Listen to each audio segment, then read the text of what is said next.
Welcome to the Dying Breed podcast. We've got a cool episode today. I've got Jayden Palmer here from J&L Hoof Products and J&L Hoof Trimming. He's a cow trimmer, right? That's me, yep. And you're 24 years old. Correct. And you've been doing this since you were this high. I was very young. When was your first paycheck? First paycheck, I've always been paid by my father. You know? My dad paid. He put the roof over my head. Yeah. Ever since I was young, he always gave me something for working with him. Perfect. When I was younger, I used to be like, hey, I need paid a little bit more.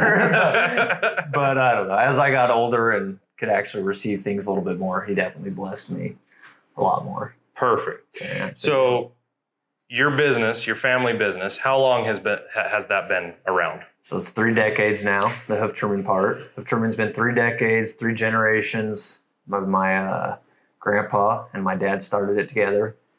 Wow. Yeah. So you're the third generation I am playing third in generation this. right now. And you have a daughter, son? Yes, daughter. I just You gonna had turn a her baby. into one?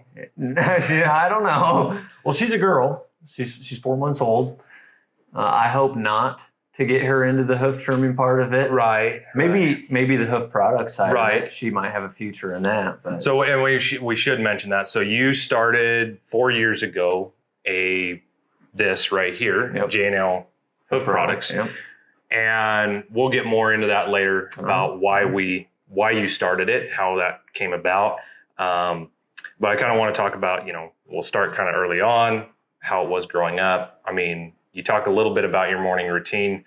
I think millennials in general, I'm one of the last millennials. I was 95, 96 is the last cutoff to be a millennial. Who thought I'd be proud of that, looking at the generations coming up. Yeah. And maybe that's the truth with all generations at this point is we all look back and I'm noticing that. Yeah, we're all like, oh man, the new ones suck. Yeah, I think that's a trend. Yeah. So, but you're definitely a rarity because you have a job. Yes. And you go to work. Yeah.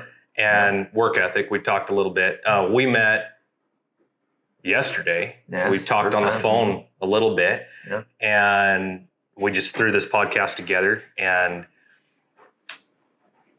so walk me through your morning. Jeez, going into the morning routine. I listen to a lot of business podcasts. Okay, right. So that's why I structure my morning the way I do. I've always been pretty consistent in it. But now I feel like when you dive deeper into the most successful people, they all start in the morning. Yeah. And so I usually start around 5 to 5:30 a.m. every morning. And it all depends on how good I want my breakfast to be. But I wake up, get a little bit of water on the face, a little bit of clothes on, just a little bit, comfy clothes. Get my 4 eggs in the morning, every morning. Brush my teeth, Bible and prayer for 15 minutes, and then head out the door. And then where do you go from there? There I go, check on my employees, make sure everything's going well, trim some cows, 30, 40, sometimes 100, sometimes 150. It just depends on the day, how many cows we have that week. But I try to head out the door and make sure everything's running real well. And then after trimming, I'll make sure that the products is being taken care of and everything's manufactured on time and orders are being fulfilled and emails are all checked and responded to. That's not easy to do throughout the days. I concur. And then the phone calls and the freight and the shipping and all that stuff. I do all that. So I'm doing that. When's your day end? When do you get home? Just all depends on me, whatever I want to do, and which is always a lot. Right. But really, the only time I'm not doing something is if there's like a church activity with my wife or something. I have like young adults or First Wednesday service or something like that. And you're a youth pastor? Just a youth leader. Okay, just one of the youth leaders. Yeah. Yeah. So we're getting there. We're getting there. I never thought I'd be here. I really did. When I was younger, just because it wasn't that way. You're Christian now. Yeah. And you were raised. I was raised Mormon, and then it went a little bit more into the Jack Mormon phase. Right.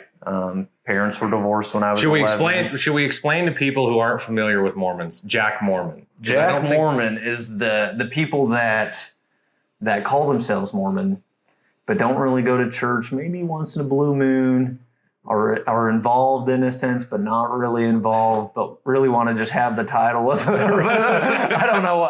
That's my best explanation. Maybe somebody has a better one. But. Well, that's kind of my understanding as well. And I wonder if they have I know they have Jack Catholics, but I don't think they call them that. I've never heard of that. You know, the Catholic, they only goes to church on Easter and Christmas. They do have a lot of those. Yes. Yeah. You know.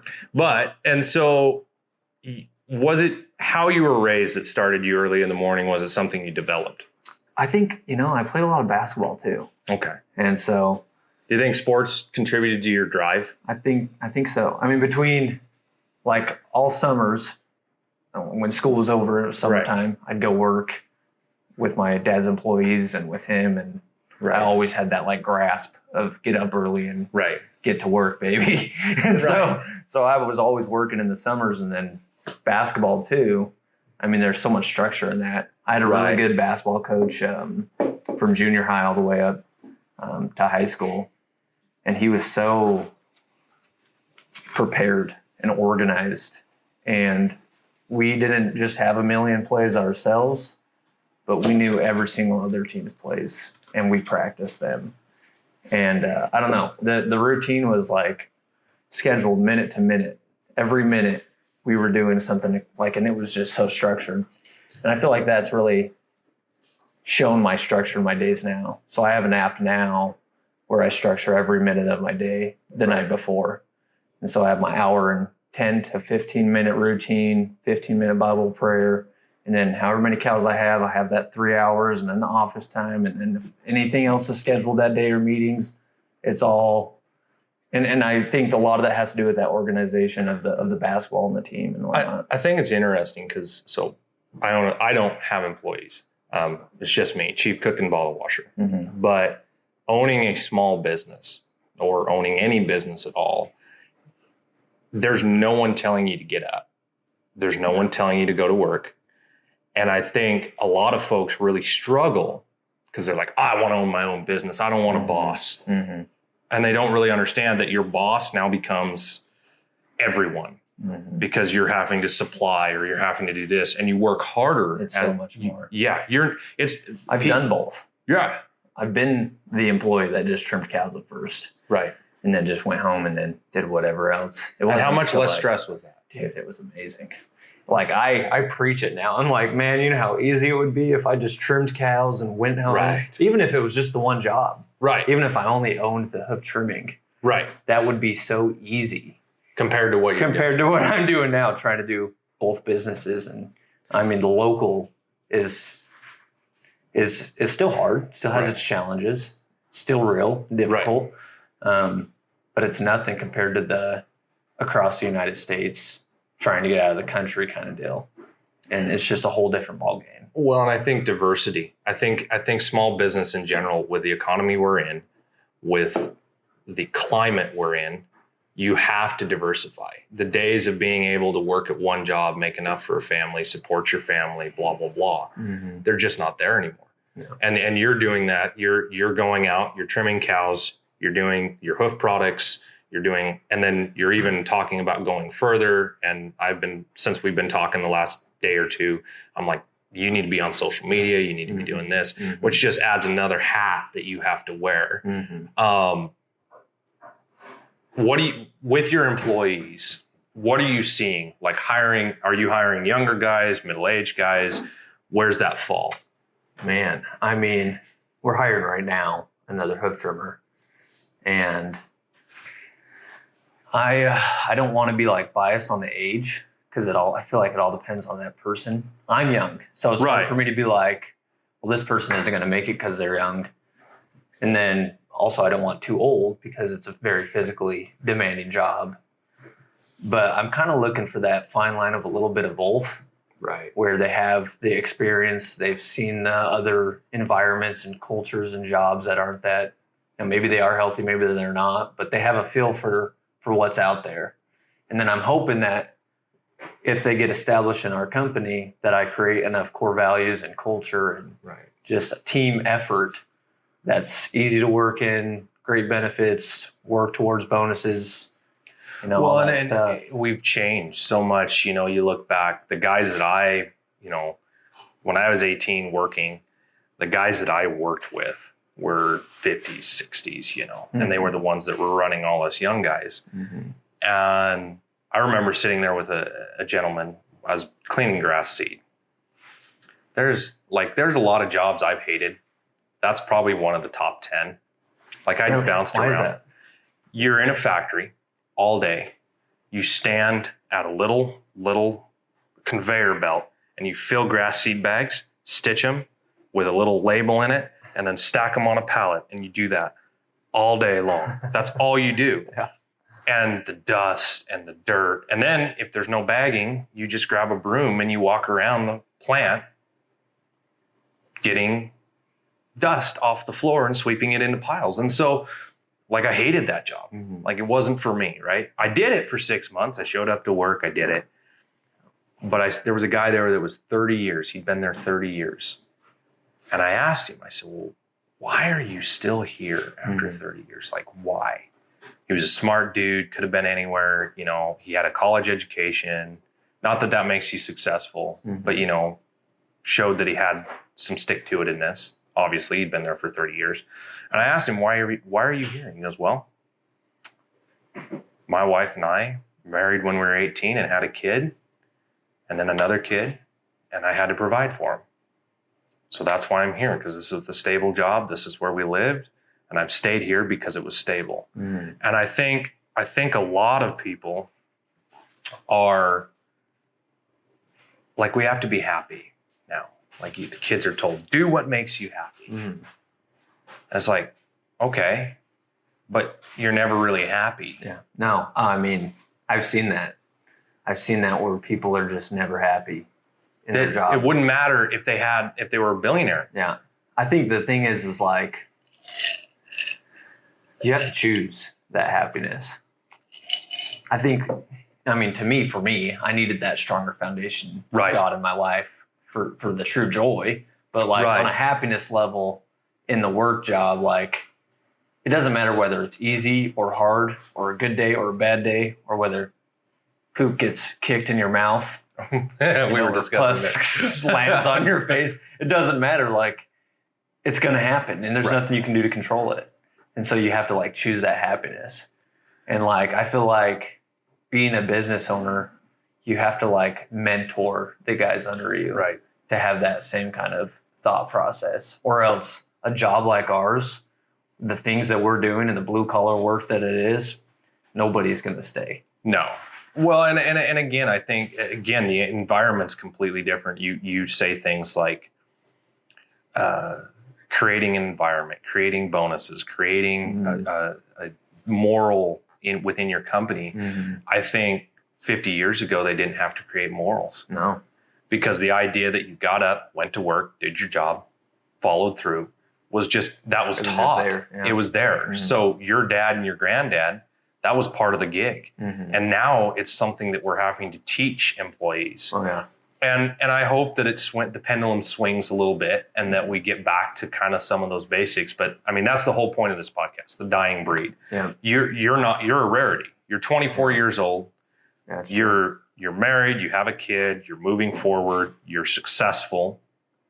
You're not staying where you're at, but you're successful for where you're at. Oh, yeah. I don't think people understand success is not always the same. You're not a billionaire, but you are able to provide for your family and you're moving forward. That's success. Mm-hmm. And I think we've forgotten what success is. Building a life and having a home and a family is success. It's pretty awesome. It is. I think we get hung up with, we see all these celebrities and all this other stuff, and we see all this noise and fluff. And honestly, they're not happy people. Yeah. Yeah. So I think there's a lot of joy that comes out of doing a job well. That goes into the work ethic. Mm-hmm. And it's not taught anymore. So now we're having to teach people to do that. I've had apprentices come on and they last a couple of weeks. Mm-hmm. And it's just the idea that we have to get up, go to work all day. It's not easy. It's not. No. It's not fun. No. I wouldn't, honestly. I'd go nuts. I'm I'd rather watch TV. I'm nah, no. Just for one day. Yeah, that's, I mean, like I get a nap once in a while. I got a nap today. It's a rarity, but I do like it. Yeah. Oh, I love me a good nap. No. Also a rarity. Yeah. Rarity.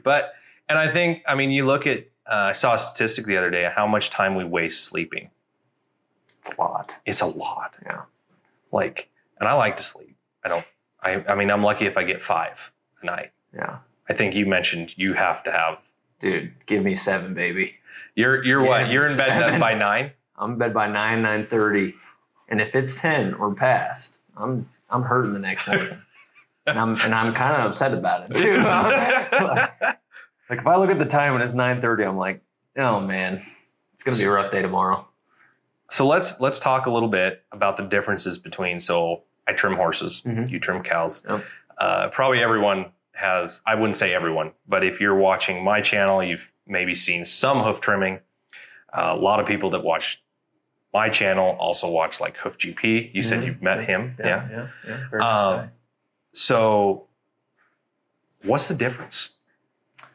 I mean, it's like such because we were down there because I was trimming and you were watching me and you're like, oh no, hell no. Yeah, it's such a huge difference, but it's so similar at the same time. Yeah, like they have a lot of the same anatomy. Yeah. Other than cows have 2. I guess we can start there. Yeah. A horse has 1. Yeah. You can actually amputate a claw. You can.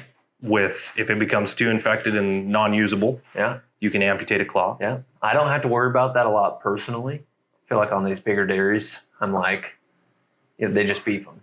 They just send them away. They don't play with it. Yeah. Yeah. There's no, I mean, they're not, that cow isn't going to make it or break it for them in their 15,000 cow dairy. Right. You know what I mean? And so it's a little different for me compared to. So 15,000 cows on one dairy. Yeah. What's that look like scheduling wise? Like I go every 8 or I guess 6 weeks. 8 weeks is a little long, but I go 6 week schedules. Yeah. So I see the same horse every 6 weeks. What's that? I mean, so if it's 15,000 cows, then one, you got to have 2 guys, 5 days a week. Maybe the other one's 4 days, 3 days, but somebody's there all the time. And so like, for example, we have one dairy that's 19,000 cows, almost 20,000 cows. And there's also an in-house trimmer there. Okay. So there's in-house trimmers and then there's people like us that are contracted. And so what he does is he's there 6 days a week and he's trimming as much cows as he possibly can in those 6 days. And then what we do is we're there doing all the other cows about 3 to 5 days out of the week. Yeah.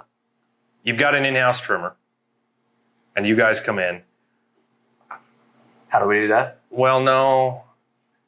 So I have had instances in my profession where they have someone who claims they're trimming. Like, is he professional or is he a little more, are you guys brought in for the hard cases? Does he do just the generic shit? So the way that, it's different everywhere. But the way that one is set up is he's doing like the lame cows and then going through the barns and doing maintenance and other lame cows. And then we're like doing all the dries and then helping wherever else we need. Okay. But it's different everywhere. Do you think you see more than he does with the amount you go and where you go? Or because I see that a lot. Like you'll have a guy that trims for one outfit. Or maybe he does it on the weekends or whatever. And so there's professional farriers, part-time farriers, and then your wannabe guy that just trims his own. And I assume that there's maybe a little bit of that. There is. It's in-house is hard. Like the only way that I see in-house ever working is if there's someone that knows what they're doing like us that's able to manage them. Because the most the in-house guys usually get is like a 3-day training in person. And then from there, maybe someone comes and speaks to them, or maybe they take a course. But that's really usually what they get. And then they just kind of run off of that and they're just getting the job done. And nobody knows if it's right or wrong. And so the only way it works is if there's someone like us that's able to be like, hey, let's change this up a little bit. Let's start doing this. Right. And also they're like, they don't care about the schedule. They don't care that, and they don't have the big picture. The big picture. They don't have the mindset of like, I know there's this many cows on the dairy. They need to be trimmed 2 to 3 times a year. So break that down into months, weeks, and days. Put it on a spreadsheet. This is what we need to get done. But then they're just there to be told what to do and trim cows. It's just a different mindset. Right. But that's kind of where we're trying to attack the industry a little bit, is being ahead of that game. In my industry, certification as a whole, we have a CF, we have a CJF. The CF is your entry level, just to prove that you have some skill. Mm-hmm. And then your CJF they call it kindergarten, because you have enough skills now to go out and actually shoe horses effectively, correctly. Mm-hmm. You now have some skills, blah, blah, blah. The CJF is the only one that's recognized by the Worshipful Company of Farriers in Europe, and they were founded in 1439. So in Europe, in UK specifically, it is illegal to trim your own horses. Mm-hmm. You have to be certified through the Worshipful Company of Farriers to be a farrier in Europe. In the US, anybody can hang out a shingle and say, I'm a farrier. Mm-hmm. And my libertarian viewpoints, which is small government, blah, blah, blah, not to get like political, but I like less involvement. That side of me says I like that system. My farrier side, I don't like that system. Mm-hmm. Because what we see a lot of guys coming in, like what you're talking about. They've got an 8-week course or a 6-week course or a 2-week course at some of these shoeing schools. And then they come in, hang out their shingle, and they start laming up horses, which is kind of like, and then we're trying to come in and fix it or whatever, and they don't have any continued education. Mm-hmm. I think continued education, you talked about, what's your process to how did that start? Because you've taken some classes, you've done some things like that. Mm-hmm. What was that for you? Yeah, it's been a lot of, it all started with my grandpa going and getting a course done in Texas and coming back and teaching my dad. And then my dad doing a lot of experience. I mean, he starts just like everybody starts kind of that way. You do a course and then somebody teaches it and you figure it out the rest of the way. But where we have the advantage really is time.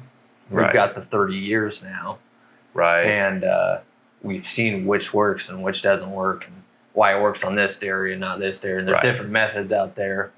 But we're always looking to learn more, going places, researching all this stuff, especially now. I think it's important. And then you start getting into these bigger dairies, and one method could change how much milk that cow's producing. Really? Versus another method. And so I think I mentioned a little bit about cross vents to you earlier. There's cross vent barns specifically on these bigger dairies. And there's a method that some trimmers have used on the open lots that they use on those cross vents. And it's not. So explain cross vents for everybody. The cross vents is like those gigantic barns that have all those fans on the side. It's all indoor, super nice facility. I mean, it's all concrete. They're in free stalls, so the cows are just, they're rarely locked up. They try to keep them locked up as least amount as possible. It's really a nice life for them. They don't have to worry about the heat or the cold winter. It's pretty consistent. It's pretty consistent, and it's pretty amazing to work in as well. I'm not gonna lie. Yeah, I feel jealous. Yeah, but like if you do something like the balance method, which is what we do on those hooves, then their milk's going to be better. So walk us through. Sorry, not to interrupt. No, you're good. Balance method. So when we were having this conversation, the difference the way that I look at balance in a horse. Yep. So we have people riding, they're going into show rings. So we will actually drop that foot underneath the horse in the line of travel where it would naturally be, and then look at balance and level. Mm-hmm. So balance is not the same as flat and level. Mm-hmm. Flat and level means the foot's flat. Balance means that the foot is sitting where it should be, right? So if a horse has a conformational defect, we adjust balance to help that defect. Yep. Yours is quite a bit different. So it is different. It's not taking one side lower than the other to say what it should be. Right. It's making them the same. And so like they have the two toes. Right. And so the outside toe, as basic as I can put it, grows more than the inside toes. Right. And so it's important that they're even, that Right. weight is evenly distributed on that outer wall. Just like we do. You don't want sole pressure. Yep. And then also we spoke a little bit about ulcers. So cows get ulcers, especially in these cross vents. And so if that pressure is evenly distributed on both toes, both hoof walls, all the way, then that's going to be the best case scenario for that cow. Then also we're going to dish in the spot where they have ulcers. And so that just keeps that pressure off. Abscesses. Because in mine, we don't try to invade. We try to be as least invasive as possible with taking out hoof wall to drain an abscess, and that's not. And so for us, we need to take out as much as we can so that the crap doesn't keep getting into that hole, creating more abscess, bigger problem. And it's pretty simple if you catch it early enough. And so that's what we really try to do, is make sure that these dairies, we're going through all the pens consistently. It's a lot of cows. Right. But you got to look at them, whether you're a 100 cow dairy or a 20,000 cow dairy, you just still need to go through and look at their feet and make sure that, hey, that one's not walking right, or that one's lifting its leg, or that one's obviously got an abscess that's popped out. Right. And so you still got to attack that quickly. And then, you got to dig it out all the way, apply that medicine, which is a medicine like we create. Right. And then wrap it up, get it taken care of quick rather than letting it drag on. They also get foot rot. Yeah, we've dealt with it. We see that even in the beef, because I cowboy on the side. I used to do it for a living, but I say for a living tongue in cheek. Yeah. Because there's no living. There's no living.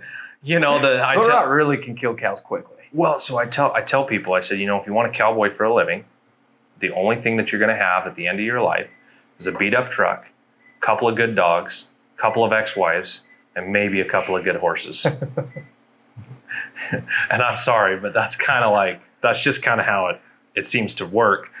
But we've seen the foot rot. That's fairly common. Mm-hmm. Even in the high mountain, it seems to come on. It's contagious. It spreads. So really, okay. You really need to attack it quick. One, that animal could die within 7 days, and two, it could spread to the other animal. And we probably, as far as the contagion goes, and I haven't cowboyed in over 10 years, so it's kind of been not as up on that stuff as I should be. But we see, they're in a pasture, so we don't see the contagion part probably as much because they're in a much wider, bigger area. Mm-hmm. But as far explain hoof rot. So it's this infection that's in between their toes. Is it anaerobic, much like a thrush, for horses? What do you mean by anaerobic for horses? So in horses, we have thrush, which is an anaerobic bacteria, so basically lack of oxygen. Mm. So usually it's in the center sulcus or the commissures. So anywhere that there's an area where dirt, bacteria can get trapped, and stay there, stay moist. Mm-hmm. And then, obviously lack of oxygen, and it begins to grow, and then it starts eating into the foot and causes an infection. It's actually an internal infection. Okay. It leaks its way out of it in between the hoof. Okay. And so that's why you'll always need to give it something internally. And so we would wrap it with this medicine and then always make sure that the dairy gives it Exceed or XNL, some kind of shot that helps internally. And then also on the organic side of that, you can't give Exceed or XNL. So we recommend giving something like garlic they take internally to help the internal infection, while our medicine will take care of the outer infection. But you'll see it's bad infection between their toes, and Their foot starts getting swollen. We've seen that. Yep. And then, like I said, I've seen it. But, to be honest, we don't see it as much. I mean, I can name 3 cows that I've seen with it, And for the most part, it's like, this one's got a little foot rot, And you'll mainly see it on dairies. You'll mainly see it in like fresh cows and close-ups. And and that's because they just had their babies. Right. So their immune systems are lower. They're not getting the same needs that they normally have. And so they're just a little bit more susceptible to like warts and foot rot. And so interesting. Things like that. Okay. Tools. Let's talk about the differences. Let's get into it. Yeah, because so I use nippers, a rasp, hoof knives. That's about it. Hammer, put shoes on. You use a lot of the same stuff. You use some of the same stuff, but you also use very different. Number one question that I hear, especially in regards to hoof trimming, number one I hear is, what do wild horses do? That's the number one. Second one is, well, I watch Hoof GP. Why don't you use a grinder? So you guys use a grinder. Yep. You use blades. Yep. Talk a little bit about price point. Walk us through. Yep. So I'd say the average blade is about $300. Okay. They have aluminum and they have titanium. I don't know why anyone would buy aluminum because they don't last very long, but the titanium lasts for a very long time. Right. I mean, it's impressive. Truly, you get a lot of your money's worth. It's quite the. So your investment's $300, Yep. and you said you can have it for years. Years, Right. Yep. Lots. But of you're cows. changing out the blades. Yep. So what we use is it's a wheel. It's got 3 open slots, and on those open slots are 2 blades. So there's 6 blades total on there. There's little square blades, and you just continually rotate those out.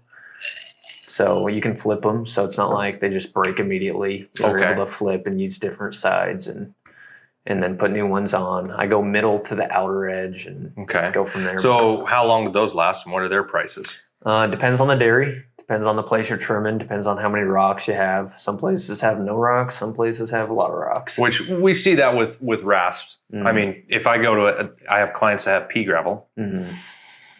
And little tiny that I cannot get out. I can't clean. I run them with a knife, and it's. You just got to dull your knife. I know. It's just like you're like running your knife. And you like think you got it cleaned out really good, and you run your knife like that, and it catches, and you just got a big old divot in the blade. It's painful. Like, So, but I mean, on average, like on what average, do you see? I'd say you flip a couple all day. Okay. About 65 cows, you flip. Probably 5 of them. Okay. Maybe put one new one on or something like that. Okay. That's just for me. Everyone's a little different. You like, and I said we talk. You like your tools sharp. I do. Yeah. I do. I'm not a dull guy. I am the type that if it's a lot of rocks, I'll be like, one more cow. Because there's something satisfying about waiting to change your bits. Yeah. And then hitting a big fat rock. And you're like, man, I'm glad I didn't change that bit. Something satisfying about it. But it kind of pains me a little bit too. So what are the price of those little bits? So for a set of 10, it's $75. Wow. Yeah. And you get through a week with that? Yeah, definitely. So because with a rasp, I get wintertime, I'll get 20 head out of a rasp, easy, unless I hit rocks or something. And that costs how much? $26. So I end up changing out I'm actually going to start trying to sharpen my rasps. I actually bought all the stuff to do it. Cool. And we'll see. Yeah. Especially in the winter, we can really stretch a rasp. In the summer, it seems like every other day. You're $26, $27 every other day. Yeah. Hoof knives. So we were talking a little bit about that. My hoof knives. You fancy hoof. Yeah. my hoof knives price point. So like my rasp. But you're not using nippers either. No. Because we use nippers. So our nippers are like $250, but they last. That's what we started off using apparently. Really? Yep. Luckily, I didn't get in at that time, but apparently that's interesting. I bet that blade. I bet. So like from people ask why a rasp instead of use like a grinder or whatever. Generally, for me, if I'm working on a pony or something that's really flared really bad, I'll grab like a 60 grit paddle wheel and use that, and that works pretty good. Mm-hmm. Honestly, I've seen what you use, and it scares the shit out of me. Because like, for us, like we're working. A good trim and a bad trim can be separated by 1/8 of an inch. Mm-hmm. So if I get into something, and I mean, you probably use yours enough that you're fairly confident and can do minor adjustments Absolutely. quick. Yeah. For me, I learned with a rasp and nippers. Mm-hmm. And I think, I don't know, I've seen some guys use grinders, but when I use a grinder, I don't think I'm as precise. Mm-hmm. With a rasp, I can really get a straight wall. I can get a flat foot. Mm-hmm. And I'm sure you probably can do that with a grinder. Yeah. Just for me, that's the way I learned. Yeah. I have a different angle than you too, and a lot more control. Right. You know? Well, that is something worth mentioning because you're working in a chute where the foot is held still. Yep. So we get the chutes, they tilt them on their sides, and then you know, legs are locked up, and I usually only latch the right rear and the right front because for me, it's a left layover. Right. So their other side's basically just kind of, it's already not moving along. Right. But yeah, I mean, I have a whole different angle. I'm a lot more secure than holding their foot bending over.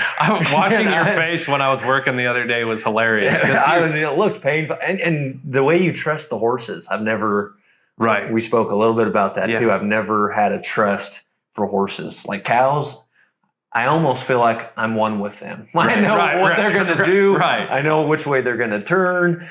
But horses, I just don't even like being near them because you see videos of them just randomly donkey kicking some guy.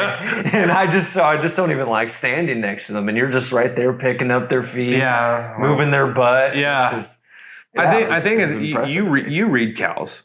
Yeah. You read their body language, and horses are very similar. If you spent a little time around them, you'd see that it's hard to teach, by the way. Oh my God.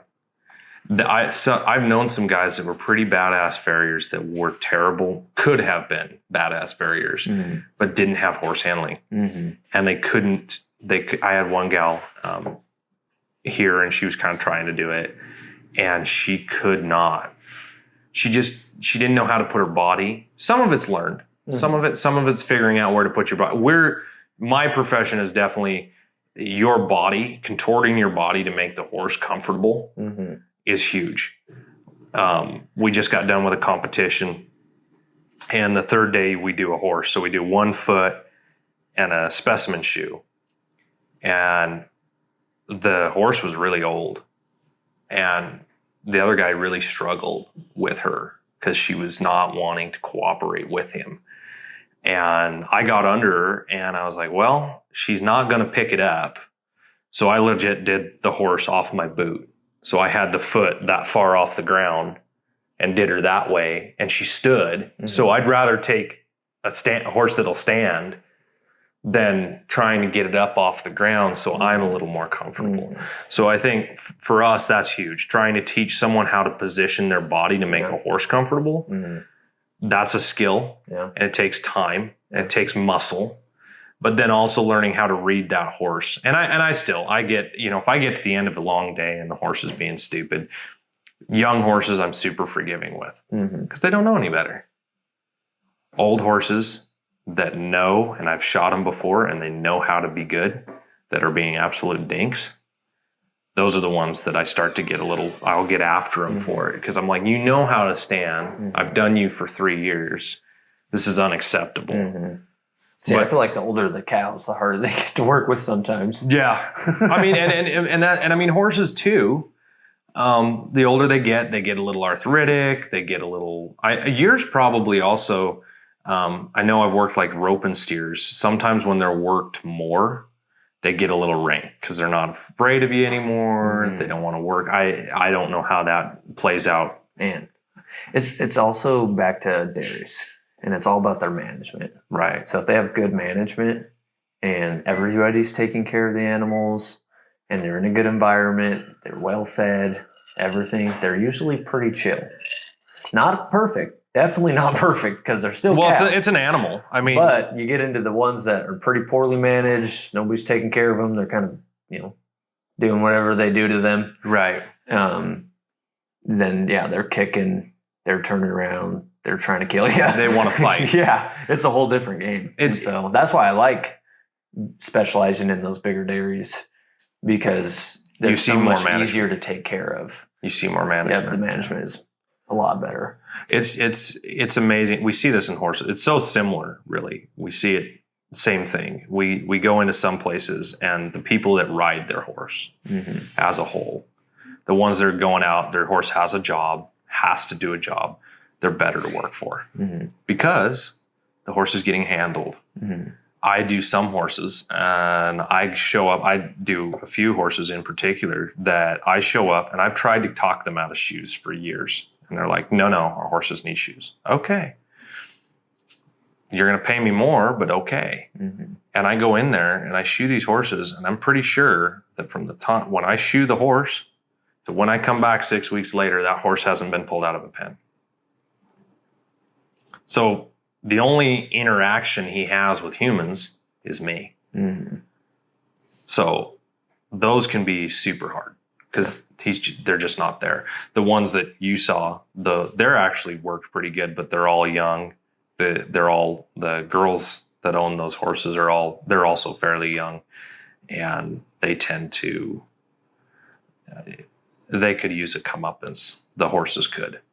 They could use a little, like that one horse in particular needs like to learn that it's not acceptable to kick, and it's not acceptable to pull back, and it's not. So that's a lot of training. And I imagine with the cows is a little different because you're in a chute, you're doing this. Not much training going on. Not a lot of training. Like, I mean, and that'd be, I've honestly thought over the last few years, like getting a flip chute would be just for those horses that are just nasty. Fine, I'll do every nasty horse in the country. I mean, I think you could make it work.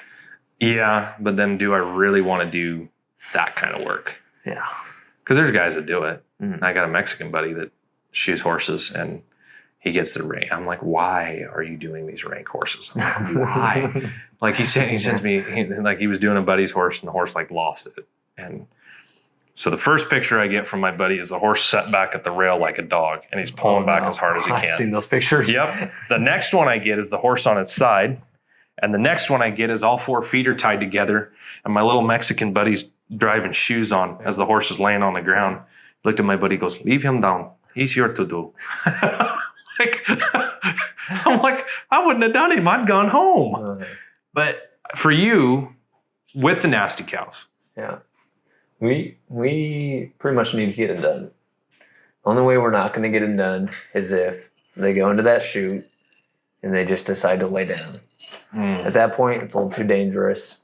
We would rather open that door, let that cow out, than risk it staying in there too long, not getting up, us having to get a loader. Does yours kick open on the side? Do you have the ability to kick yours open from the side? No. I can lift it up, and then they're just chilling right there. But I usually just open the door, and once they see that door open, they just get up.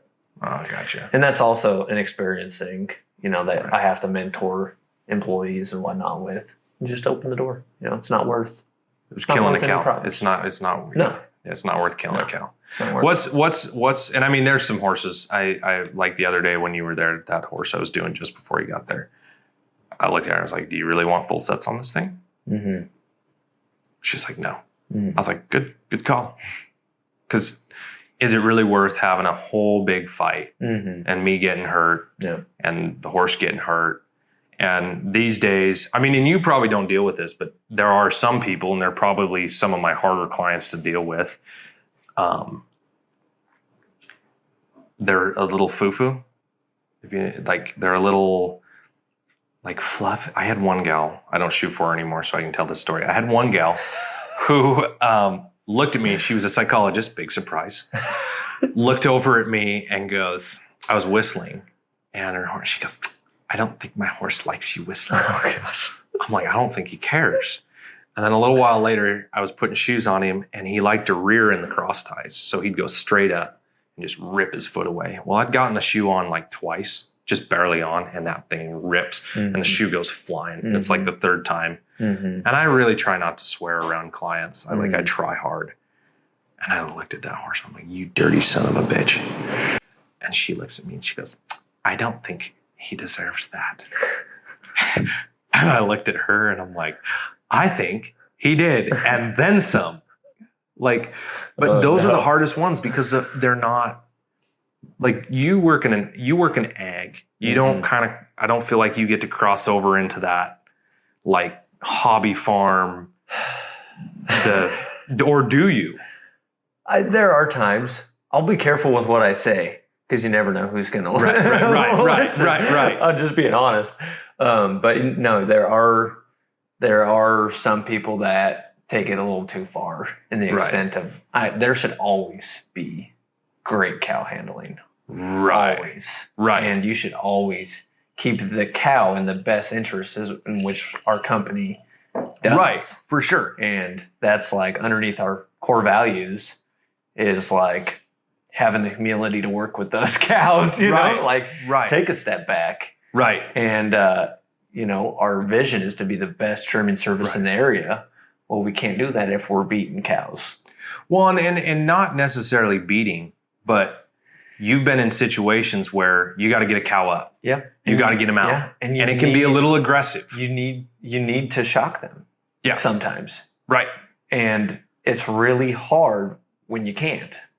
And you like there's times where it's better for that cow to get one little pick him up and get him out, get him trimmed and out of the way rather than one almost hurting us, almost hurting, I guess, herself, and then also making the other cows around her crazy and then creating more problems for those cows.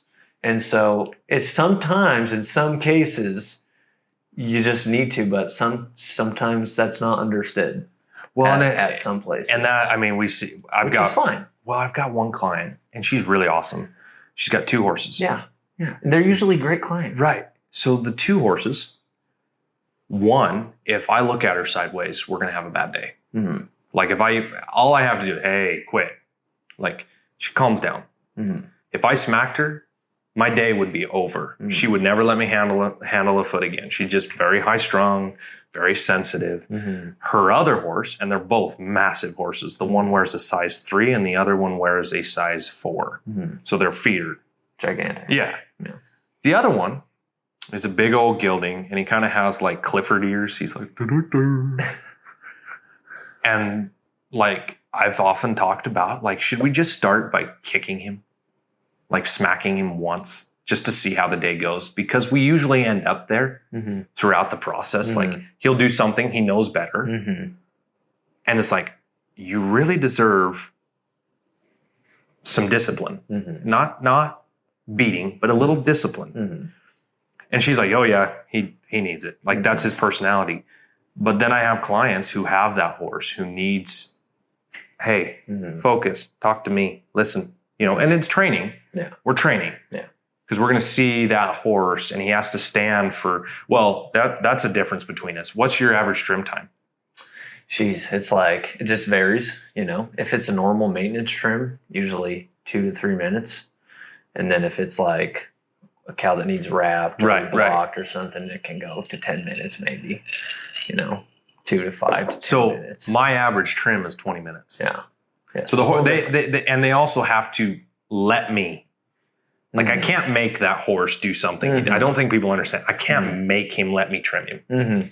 Yeah. So like we have to come to an understanding between the two of us that I'm going to do the trim and you're going to behave. And it's so funny. Like babies are so fun.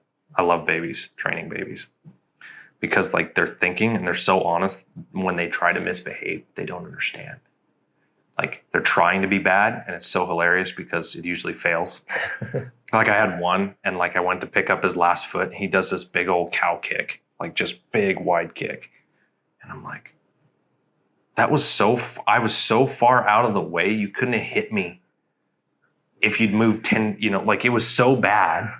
So like I went to reach again, he did it again, and I popped him on the butt, and I just went whack, quit. Yeah. And he looked at me, and it was on like donkey. Oh no. Because he was a little Welsh pony. He's only like this big, and he looked at me like no one touches me that way. I mean, his face, his lip tightened up and curled, and he's like, and 20 minutes later, we had come to the understanding that I got to pick up the leg. And like we didn't, like it wasn't like he got beat or anything. Like I didn't hit on him. Yeah. I got a rope out, ran it around his leg, picked up the leg, he'd kick, and I'm like, okay, that didn't work, and we have a conversation. Mm-hmm. But I guess for what you do, especially in ag, and I see this with guys that are in ag more, the sensitivity part is not as big. Like you're not getting in trouble.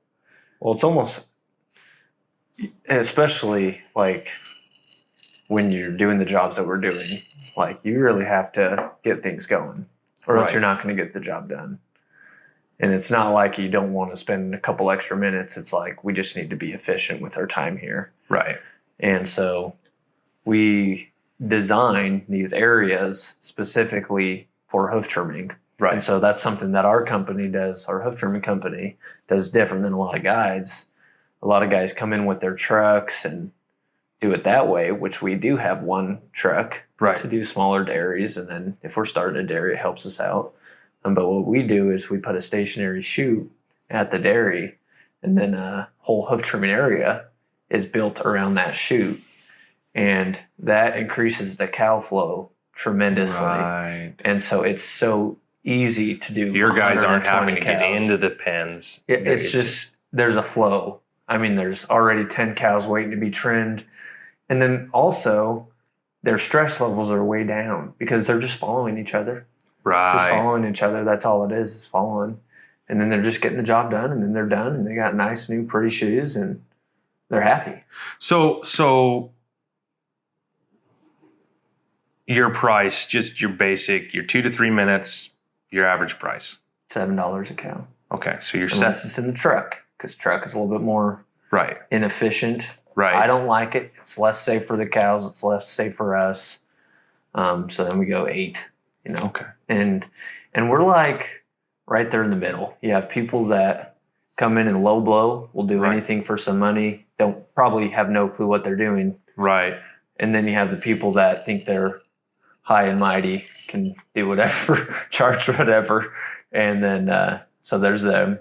And then we're just right in the middle. We're trying to be extremely professional, create the best service for a great price, but also we ain't cheap. Do you, and correct me if I'm wrong, but your granddad built chutes. Mm-hmm. Yeah. Yep.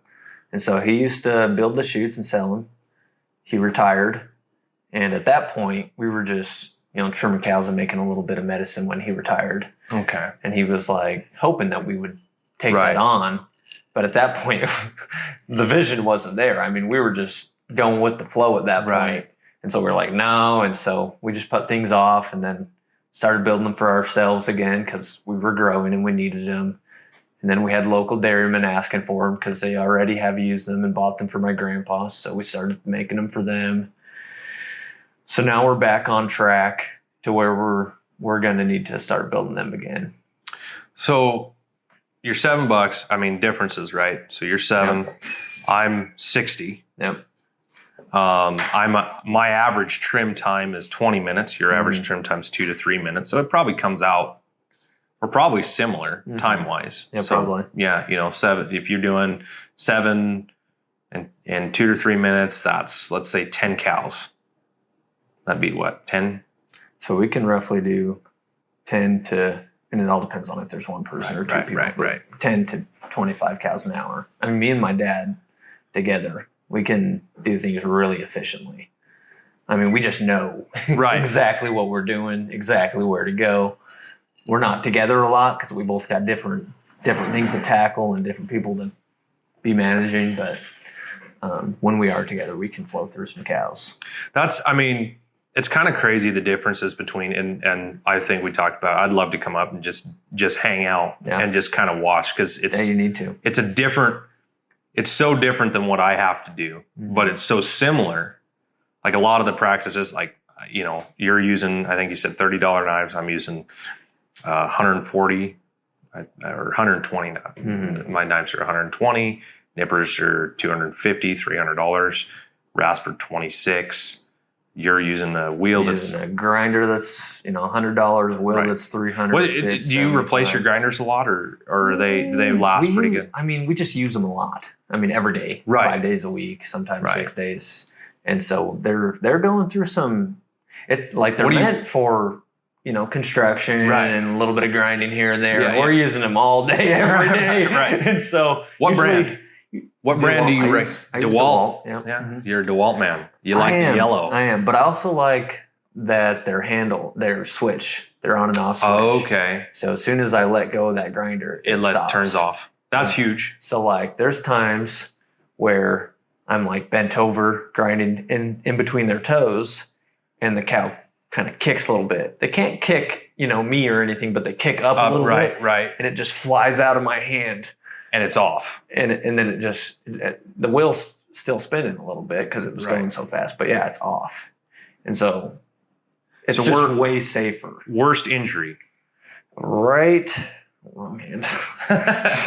Oh, geez, you got one just like me on the same arm. Yeah, that was about, 6 months ago or something like that. First cow of the day. First cow. And we had a lot of cows that day. and the cow kicked and it just went brand new bits. And it went through my glove, through my sweaters, and then it caught everything up in the blade.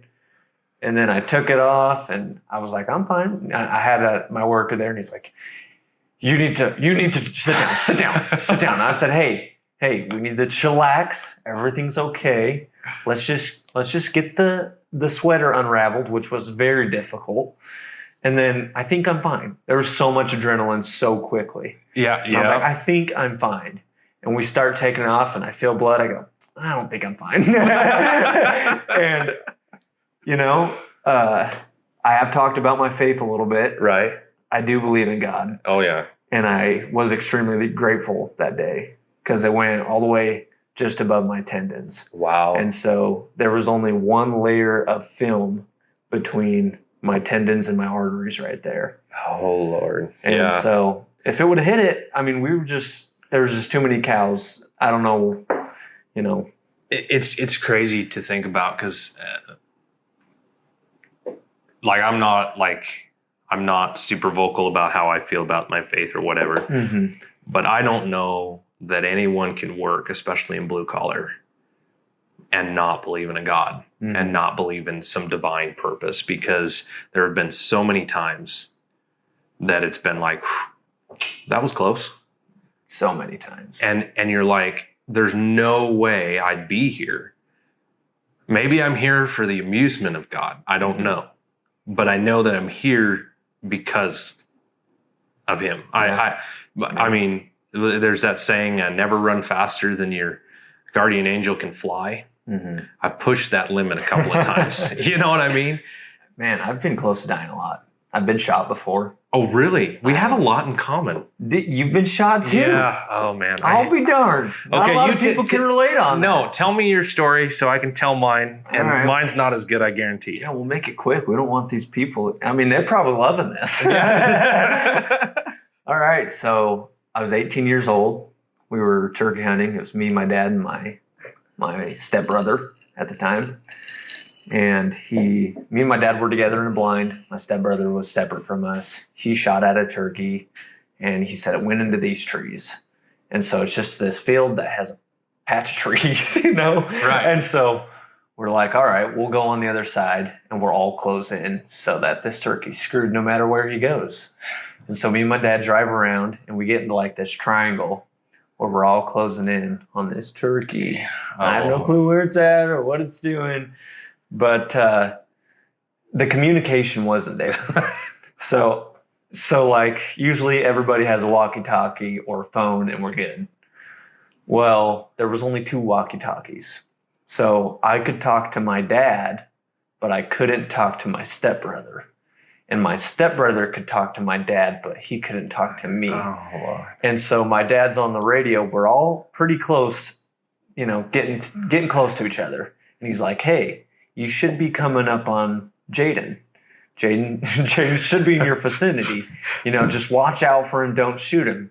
Then he calls me, hey, your stepbrother should be pretty close to your vicinity. Don't shoot him. Duh.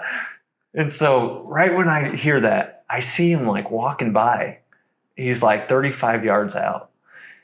And so I stand up to wave because, I just want to get his attention. Don't want him to shoot. And he looks at me and I'm like, sweet.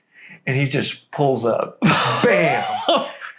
Shoots me right in the face. Drops me on the ground. And Thank God you were 35 yards, not freaking. Yeah. I was like, hey. And he's like, Jayden. I'm like, and so, that was one of those moments in my life where God obviously was protecting me. And I was like, well, I need to survive. I cannot be here and just die. Bleeding everywhere. So I pick up my shotgun. Dang straight, I remembered that shotgun. And we just start booking it to the truck. And he's screaming and crying. And I can't see because blood's rushing down my face. And I stop at a creek. Probably shouldn't because there's bacteria, I don't know. And I just throw it over my eyes so I can see. And we keep booking it to the truck. And we're getting close to my dad. And he's like, did you get one? And I was like, let's go. And he's like, oh, crap. Did you get one? No, I can't. We got something. Gee, it was crazy. We get in the truck. Completely ruined his alignment driving Bajan out of the mountains. Oh, my gosh. How far was it to the hospital? Oh, man. It had to be like 40, 45 minutes. And we met an ambulance halfway. Oh, wow. And they sit me down, examine me, start cutting off all my clothes. Yeah.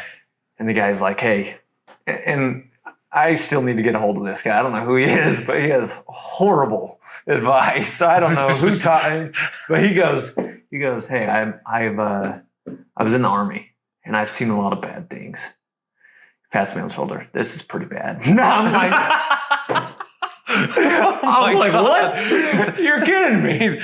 That's not what I wanted to hear. Seriously. I think I'm going to die already. I blew my nose, coagulated blood is all out. But yeah, 28 BBs. One right next to my artery. Didn't hit my eyes. Lord. I had one go in my nose and it shattered my nose completely. Well, it looks pretty good now. Yeah, that's great now. Yeah. But it was exactly 3 millimeters from both eye sockets and my brain. Wow. And so I couldn't have surgery immediately. They plucked a bunch of BBs out of me immediately. Yeah. But I couldn't have surgery until like 3 or 4 days after because the swelling had to go down. And in that 3 or 4 days, I couldn't yell or snore. I couldn't sleep alone, couldn't do anything fast, or else that BB could hit my brain and I'd die.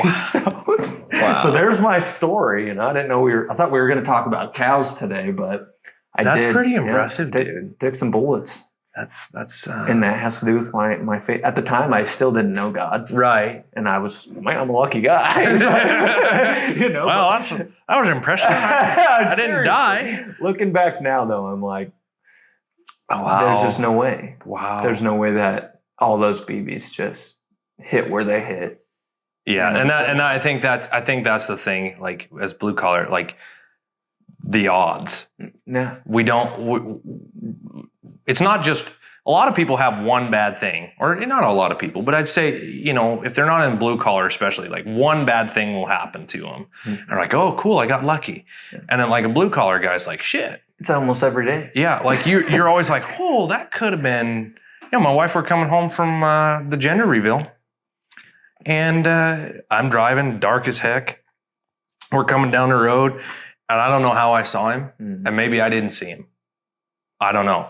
But there was a black Angus bull in the middle of the road, and I missed him by inches. Yeah. I was doing 65 miles an hour. Yeah. We would have totaled the truck. Yeah. 2,000 pounds. We'd have totaled the truck. Yeah. I hit a moose before. They actually call the coroner. Did you know that? What? I had a guy I used to shoot for. He hit a moose, and they didn't even find out. Like he hit a moose, and the coroner came out because he was in a car. And if you're in a car and you hit a moose, they usually come through the windshield. Yeah. Yeah. Yeah. Mine hit the crossbar on the side, and it just, I nailed that thing. I was in a Mustang. Oh, geez. I was blessed with a nice, black, beautiful Mustang in high school.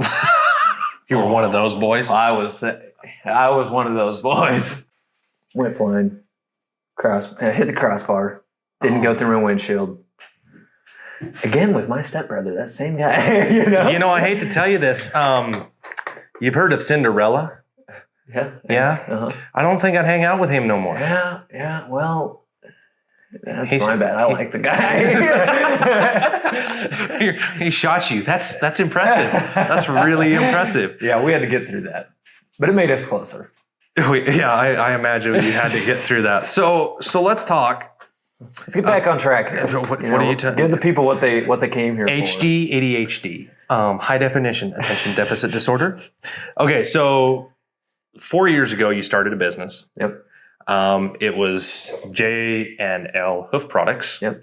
And this is the organic side, and you have the non-organic side. Yep. They're non-antibiotic. Mm-hmm. In the last few years, we've seen a ton of changes in the ag industry as a whole. Absolutely. Horses, cows, especially. It is harder and harder to get antibiotics for livestock. Yep. And so that's changed the way we do business a little bit. And then obviously organic has become such a big deal. I won't dive down that rabbit hole too hard today. My dad was a fertilizer salesman for 30 years. Uh-huh. And so he used to love to do that. He'd explain really what is organic. And I don't think most people actually understand what organic means. But you work on dairies that are organic. I do not. Okay, so how does that work with the organic side? How did that come to be? So it all started with this hoof gel. We'll backtrack to the beginning of everything. Okay, starting 4 years ago. So 4.5, 5 years ago, we trimmed for these bigger dairies. Right. So the government started saying, hey, they already don't like antibiotics in the milk. They won't have it. Okay. Or they'll have to dump their whole milk. And so they're going to be like, hey, we're going to up the test so that even the antibiotics that you're wrapping the feet with could potentially come up with milk. Interesting. And we don't want to be liable for that. Yeah, hardcore. As a hoof trim company. Yeah. And so then we started using other products that are non-antibiotic. Well, we kept having to go back and redo the same cows over and over and just kept wasting our time. And then it makes your business look really bad. Makes you look like you have no clue what you're doing.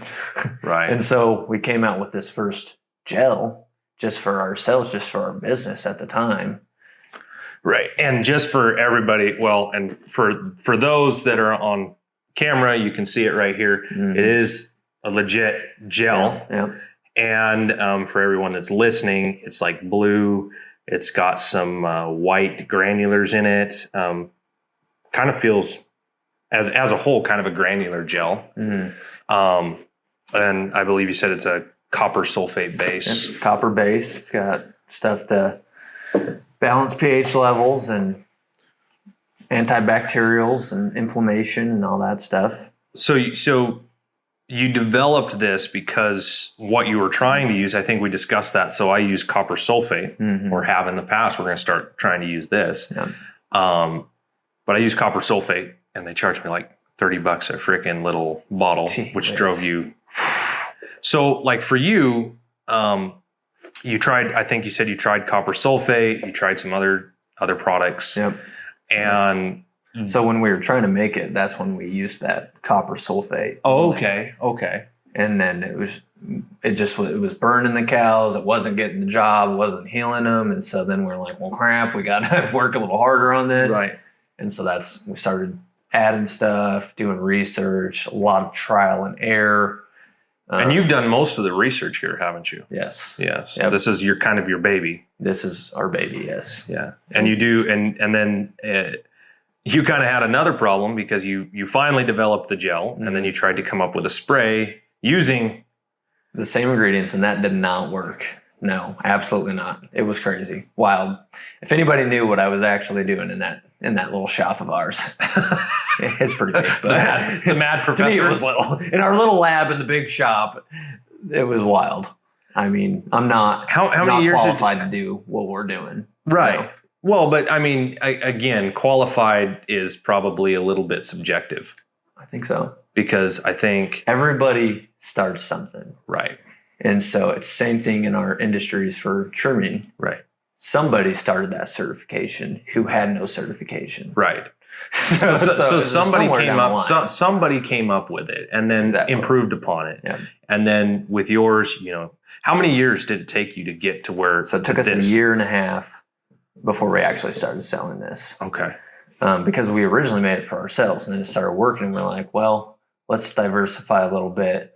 Why not? Let's start selling this. And so started selling it, and then great feedback. And then we had a lot of organic people calling us and, hey, is this organic? And we're like, no.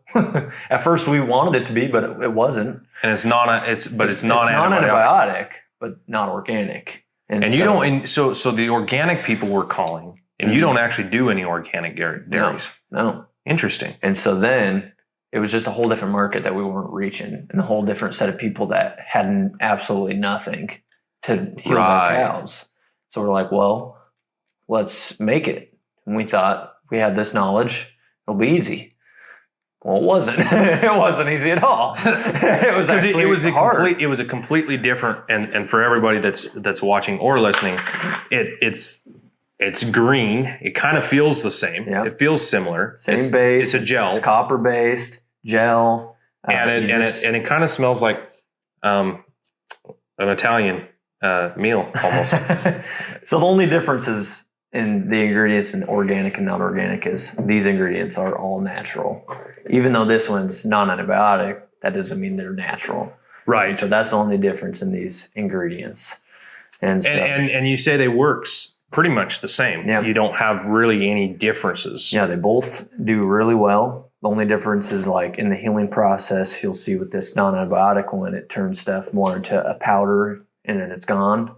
And then with the organic one, you'll see more of like a black crust. Okay. And it's all healed. And it just has that protective barrier. There's just no powder. And then obviously you've got this. And I imagine, was this one just as hard? Yeah. As everything was.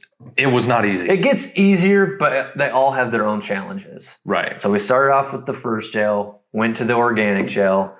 Then I was like, hey, some of these I don't feel like I need to wrap. I don't need to spend the time. The dairy doesn't need to spend the money. Also, people can't wrap sometimes. Let's have a solution for those people in the parlors. Right. So let's make a spray. Also, there's a preventative side where, like I said earlier, there's foot rot and warts and like those fresh cows and close-ups. So I was like, this spray could also be a preventative for that, where they go in and spray those cows weekly.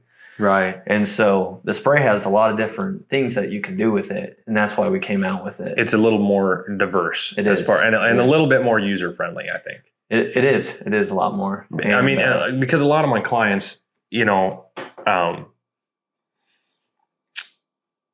as a whole, simple is always better. I think when you start adding things to it that they have to do, it can get complicated quickly. Mm-hmm. And then especially the physical part. Yeah. It's easier to spray. Yeah. Lifting the leg up and getting wrapped and dealing with it, a lot hard, especially on cows. I'm really excited. Actually, I've got a horse right now that I need to do. I think I showed you a video of it. Mm-hmm. And I might try that first, and then my next one I'll put this on it just to see the differences. Mm-hmm. And then as far as like we've kind of gone over your products a little bit. Obviously you're an entrepreneur, you're moving forward. You've got your chutes that you build. You've got the J&L hoof products that you're using. You've got the hoof trimming side. So you're diversifying, you're moving, you're getting larger. Mm-hmm. And I honestly, diversifying your income, I think, like if you watch any business podcast, I feel like they're always about diversifying. Like you don't want all your eggs in one basket. Mm-hmm. So you're doing just that. Moving forward, where are we going with this? That's how we ended up talking, was because you want to start hitting the horse market, which I think you should. Yeah. As a whole, the horse market really hasn't seen anything new in hoof care products. We definitely haven't seen anything organic, which you're not eating horses technically. I guess when I worked for the Mexicans, that might not be true. I'm not kidding. I walked up and pulled open a freezer one time, looked down, and I was like, that's where our tacos come from. But as a whole, there's a lot of people out there that really, really are big fans of the organic side and the more natural and holistic side. So I think there's a huge market base. So going forward, what do you plan? What do you want to do? We've got huge goals, a little bit of everywhere. So I think it's important to diversify, but also stay in your lane. Oh, well, yeah. So we're diversifying, but it's in this industry. It's basically everything that has to do with a hoof. Right. We're trying to capitalize on. This would be cool in goats. I just thought of that. All those and goat so dairies. We have goat farmers that use it. And it's crazy. We go to these shows, like the World Ag Expo and the World Dairy Expo, and we have our booth. And we have distributors that are selling this at stores and whatnot. So we don't know who's buying it anymore. Right. We're not like, in the beginning, we knew every single person directly and had conversation. But now it's like there's a whole bunch of people buying this that I've never seen their name before. And we go to those shows and they come up to our booth and they're like, "Oh my gosh, I'm so glad you're here. That's crazy that you're here." And they're like, "We love your products." And then this is why I want to get in the horse market industry, because you have the people that are like, "Hey, I use this on my horse and it worked really well." And then you have the people that are like, "Hey, this is the best stuff in the goat and sheep industry. And I've been in this industry for 50 years, Just stories like that constantly, people coming up to the booth and giving us this. And it's just crazy. It's very humbling. Right. To be in that position. But it's super cool. And so everything that we're doing, there's so much areas that we're trying to grow. So we have the hoof trimming where we're trying to capitalize on the in-house thing. Right. And so not in like we just want more business, but this is kind of the way the industry is going, and let's do it right. So they can get away with getting an in-house guy, but you're going to save millions of dollars with us if you have some management and some knowledge behind it and some direction. Do you foresee? I know we hit on it a little bit earlier. I foresee, I'd say within the next 10 years, it becoming, you have to be certified to shoe horses in the U.S. Mm-hmm. Which like I said, my one side's like, yeah, I'm not a big fan of more regulation, but at the same time, I see so many problems from uneducated and bluntly honest. I mean, I've been that uneducated guy, still am. I'm still learning. I think that's what separates you from your competition, and me maybe from my competition, is that we're trying to find better ways to do things. We're trying to do the best we can for the animals that we have under our care. We have to. Do you foresee that happening in the cows? I think it'll be a little behind the horse. But yeah, I definitely see that happening. 15 years maybe. Right. And if it doesn't, great. But if it does, you'll be ready. Have those certifications already. So I think that goes to the moving forward. So for as far as the trimming goes, you've got your guys doing continued education. Mm-hmm. You're doing continued education. Mm-hmm. And then beyond that, where do you see this? Especially, I mean, we've talked about that, the hitting the horse market, which I think is. I'm hoping that works really well, that we get to work on it with you, and that we get to try. I'm really excited to try it out. I'm especially excited to try it out underneath dental impression material, underneath stuff that we see. Yeah. Generally, we see horses like padding, especially. We're trapping everything in the bottom of the hoof. Mm-hmm. And so putting something in there that's going to last. Yeah. Longer, and the videos and pictures that she showed me, they definitely, from what I can see, last longer than a lot of your generic. Absolutely, yeah. Like and doesn't burn. Yeah, because we use copper sulfate. Yeah, that's probably the number one thing that we use as a whole. A lot of guys are using it, and if it's burning cows, then it's probably burning horses. And that's what really separates us. Like, we talk about different markets and different animals, cows, horses, goats, and we're really deep into the cow market. We have our name in there.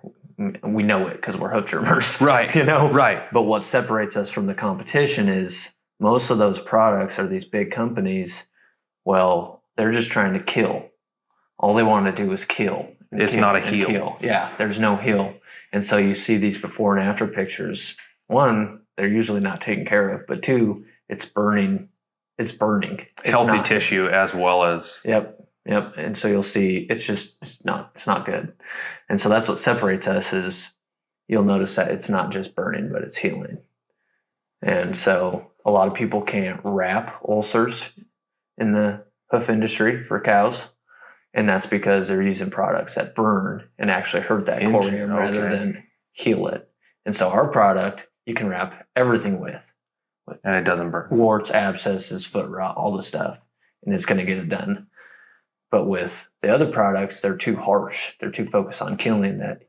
Maybe you can wrap this, but even that, it's going to burn. But you can't wrap this, especially because it's going to actually do more damage and prevent the healing. And right. So, well, that's a phenomenal product. Yeah. Because again, again, we see this a lot. Quality control at a corporate level is tough. The bigger you get, the harder it is to quality control. Mm-hmm.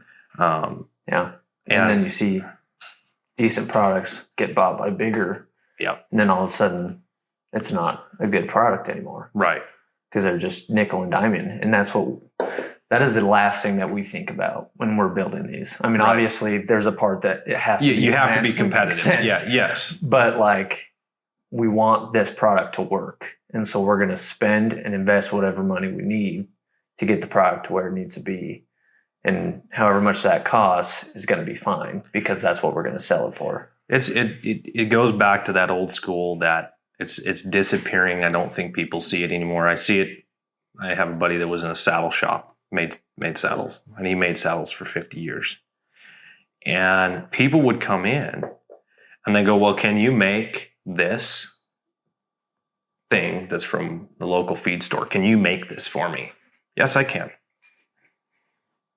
And they'd come in and they go, well, it's not exactly that way. And he goes, it's never going to be. I'm a craftsman. Mm-hmm. It's not stamped out on a mill. It doesn't have that. He said, it's unique to you. That's why I charge for this. And then also, well, why is it more expensive? Because I spent time, money, energy.